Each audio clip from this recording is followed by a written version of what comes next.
with us today someone who will tell the story of how we built an MVP of Nomad Citizen, the world's first global social safety net. Brennan Cowley, come to the stage.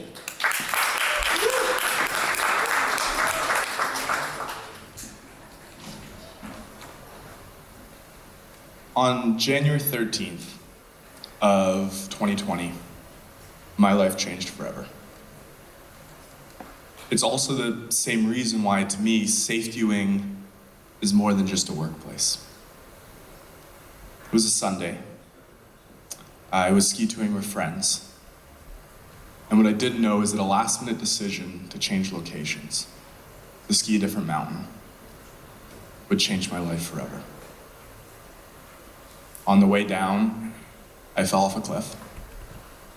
I hit my head, and I suffered a severe brain injury. The rest of my life was changed because of that. For the next year of my life, there's so many things that I just couldn't do anymore.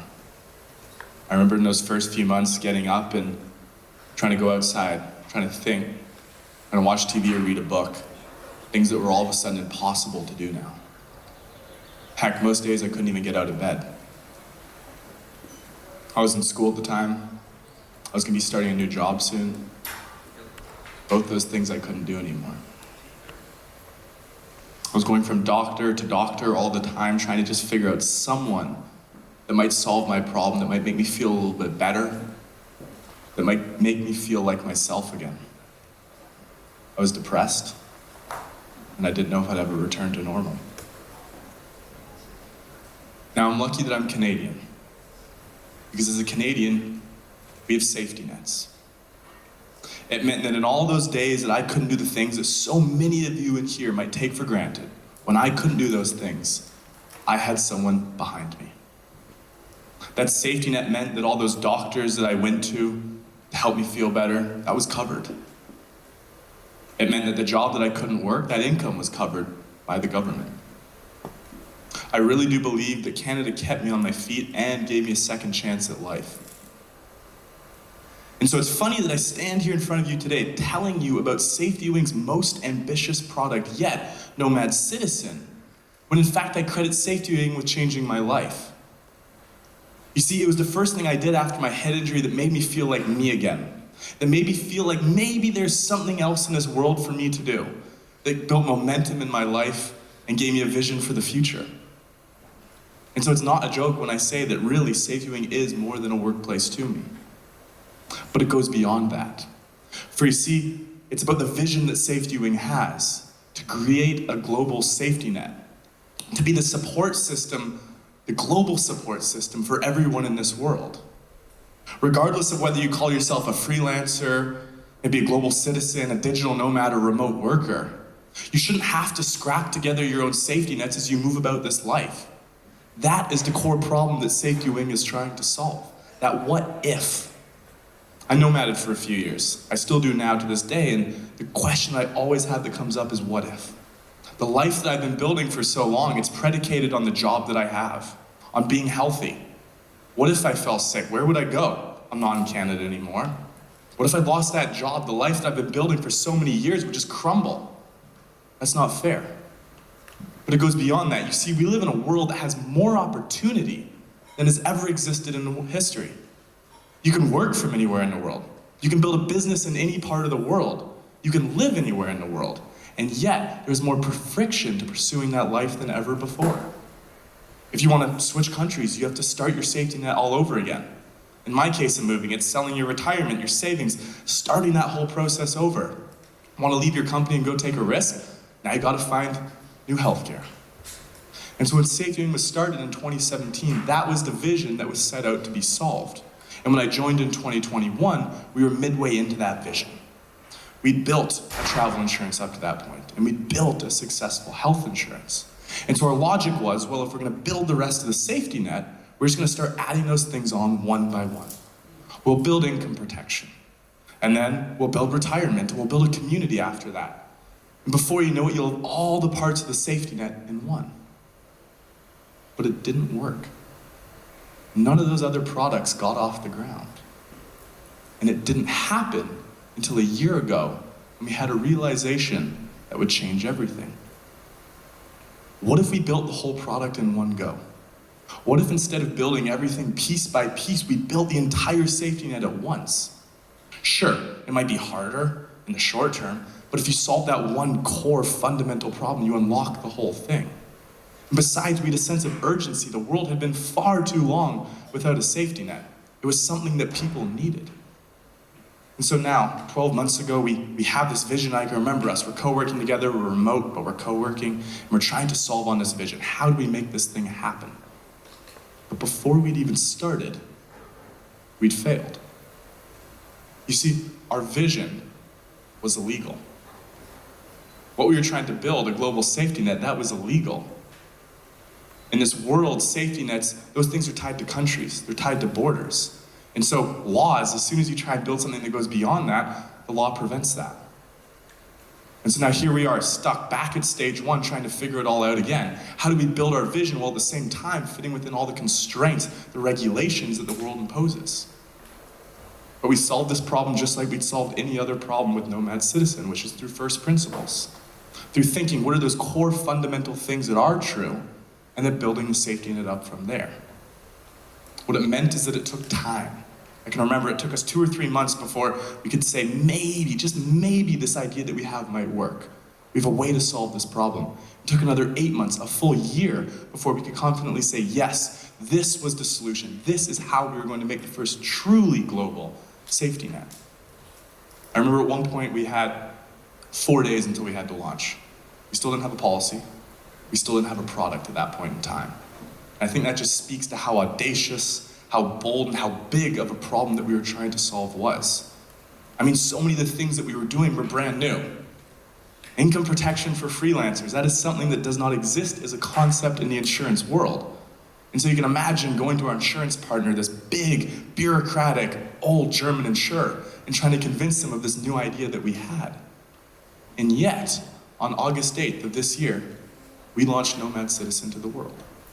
The first truly global safety net that is tied to you, not to your country, and not to your company. Regardless of your lifestyle, your style of work, or where you live, you deserve to be protected.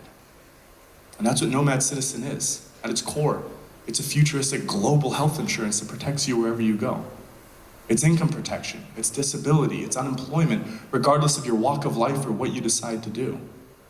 It's a travel product that covers you, that makes moving around the world easier and less and more certain than ever before.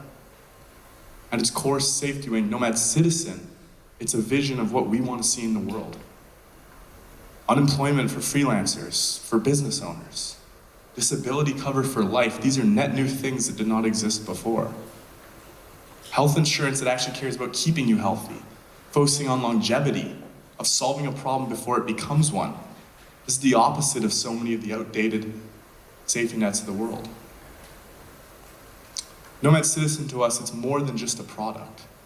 It's a safety net that is built for you. And it's also our first step towards one day being able to build a country on the internet. At its core, Nomad Citizen, it's a bet on freedom. It's the certainty in an uncertain life. And so regardless of whether you call yourself a remote worker, a digital nomad, or a global citizen, you deserve to live a life that is full of freedom and opportunity. No NGO, no company, no country has ever attempted a global safety net before. But people have been trying to live this lifestyle for the last 20 years. They've had the heartbeat, but not the support system, until now. I credit Canada with saving my life. And I credit SafetyWing with changing my life. Nomad Citizen is now what's going to allow me to live my life. Thank you.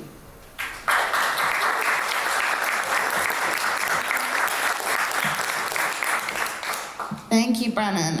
We have time for a couple of questions, so can I invite Sondre back onto the stage as well? The first one I have in front of me here is, how did you convince other people to build a country on the internet with you? I guess that's more one for Sondre. Well, it actually wasn't that hard.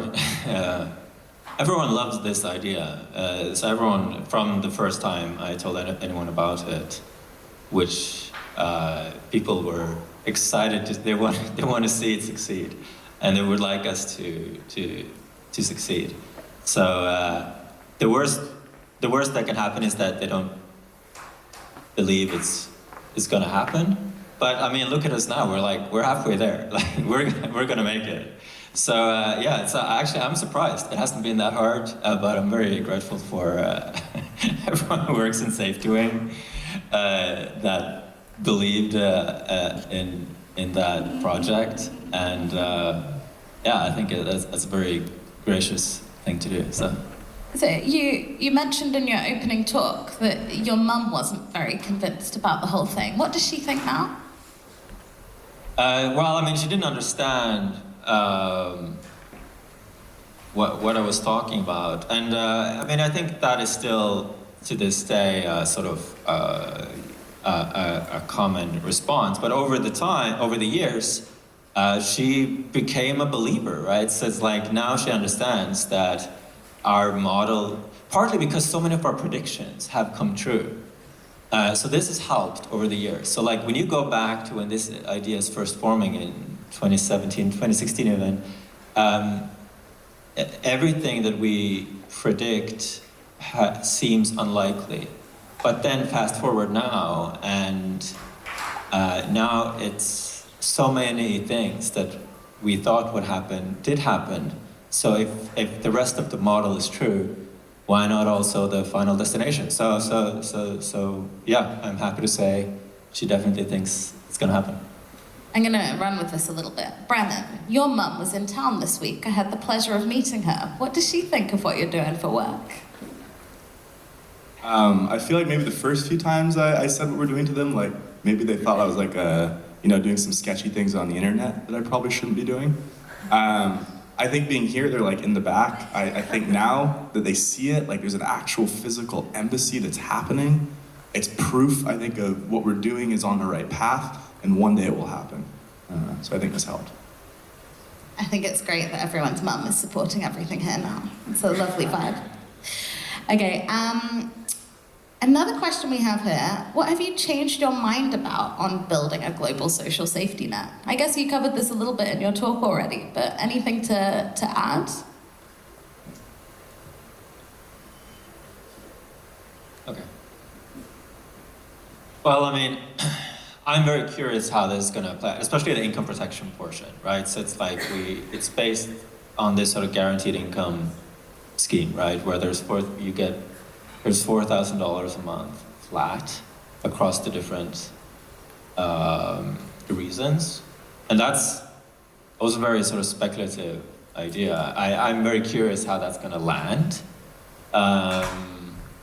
Yeah, so this is more. I'm not saying I've changed my mind on that. We just started having external users like a month and a half ago, so it's too early to say. But so far, I've been surprised of how that idea it has remained so intact throughout the product development process. I'm also very surprised of how far we could stretch the sort of regular opportunity of our carrier in Puerto Rico, kind of that we were able to get so many of the other kind of coverages into that. I mean, this is such a niche thing, but I was not expecting that. I thought we had to get a lot more kind of regulatory licenses in our carrier. That's a very niche thing. What else? So I'm actually curious. How many people in the room have some kind of form of income protection? Either an insurance for that, or they have a membership, a citizenship of a country that would cover their income if they were unable to work. You can put your hand up if you have access to that. Wow, only a handful of people. It's super interesting. Come chat to us afterwards if you think it's an interesting idea and kind of want to know more about that. I'm lucky to live in the Netherlands, so I'm pretty well covered, but so many countries in the world not. Yeah, I mean, that we were able to make the work for freelancers and business owners was also slightly surprising, because I knew up front that that's like a hard problem. And in some sense, we're taking a risk as well, but I'm really happy that we were able to solve that problem. That's cool. All right, final question. A large part of what makes a country is national identity tied to shared history, cultural norms, places. How do you think about replicating that digitally? I think the first thing that comes to mind is like everything that's happening, like this today, all the people that are sat out there today, like the initial nomad citizens we're gonna have, like that is our shared history. And so there's some countries that were founded, whatever, and within the last few decades, there's some countries that have been around for centuries now. Regardless, I think we are building that shared history right now. It's just a lot more real for a lot of people because you're experiencing it. It wasn't your grandparents or someone beyond that did. Yeah, I mean, I think that people misunderstand. They think that communities sort of form automatically when you meet in person. But what I think forms a culture and community is a shared goal and shared values and a sort of coherent culture and zeitgeist. And so I think that this is as possible to create online as in person, and I think SafetyWing company is an excellent example of that. I in fact am quite dissatisfied with our with our culture. I mean the interpersonal one, especially in corporations. I find it very lacking in authenticity and other things. So I am thrilled actually of the sort of cultural innovation that the internet countries SafetyWing first will bring about, and kind of community and belonging. So yeah, I'm very optimistic about that. Awesome, thank you guys.